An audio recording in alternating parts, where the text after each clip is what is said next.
En êtes-vous avec l'amnistie? On est à moins d'un an de la présidentielle. C'est des candidats, c'est de potentiels candidats. Oui, le président de la République a exprimé son intention de promouvoir une loi d'amnistie. Il m'a demandé de travailler sur la loi d'amnistie. Au niveau du ministère de la Justice, nous avons terminé le travail sur le projet de loi d'amnistie.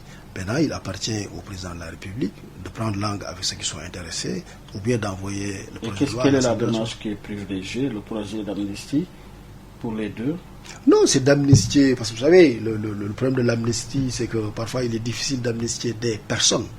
On amnistie Jean et Paul. Voilà, souvent c'est des faits qu'on amnistie. Et donc la démarche qui a été privilégiée, c'est que le projet de loi d'amnistie vise des faits. En l'occurrence, dans le premier cas, c'était le délit d'enrichissement illicite. Oui, le délit d'enrichissement illicite. Donc les faits d'enrichissement illicite qui ont été commis de telle période à telle période. Et ensuite les faits comment dire, moi je fais attention, je n'aime pas citer les noms, les attaques ad hominem, je préfère sur les idées, les principes. Je suis un professeur, c'est une déformation professionnelle. Et donc dans le deuxième cas, c'est les faits de détournement de deniers publics, de blanchiment qui sont visés. Voilà, mais pas les personnes, c'est les faits. Et ces faits-là qui ont été commis par des individus de telle période à telle période, voilà. Ces faits sont dans la loi d'amnistie, sont concernés par l'amnistie. Bon, au principal, c'est 2 personnes. Au principal, qui c'est 2 personnes. Normalement vont prendre part à la prochaine présidentielle. Oui, si la loi d'amnistie est bon, j'espère aussi qu'eux-mêmes ils sont intéressés par l'amnistie. Voilà, parce que je crois savoir que l'un serait intéressé par l'amnistie, je pense, même si je ne l'ai pas entendu le manifester, parce qu'il faut aussi une manifestation d'intérêt.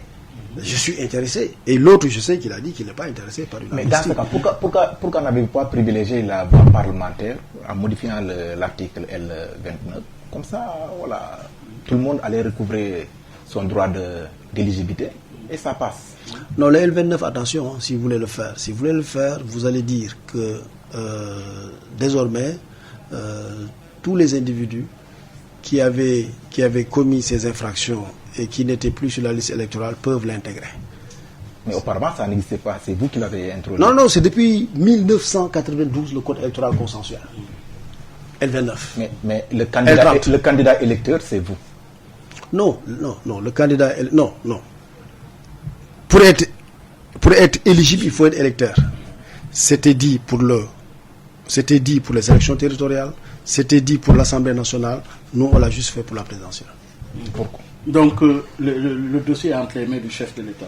Oui, c'est ça, le dossier est entre les mains du chef de l'État. Donc, ils vont prendre part à la prochaine présidentielle. Il y a pas non, je pourrais le dire. Ça c'est si le projet de loi d'amnistie est envoyé à l'Assemblée nationale et adopté. Mais on est à 1 an, pratiquement, jour pour jour. Oui, mais je ne suis pas... Dépassé même, il reste juste... Je ne suis pas le maître du calendrier législatif. Ce n'est pas moi qui définis la politique de la nation. Ce n'est pas moi qui décide. C'est le président de la République qui décide. Monsieur le ministre, la dernière partie.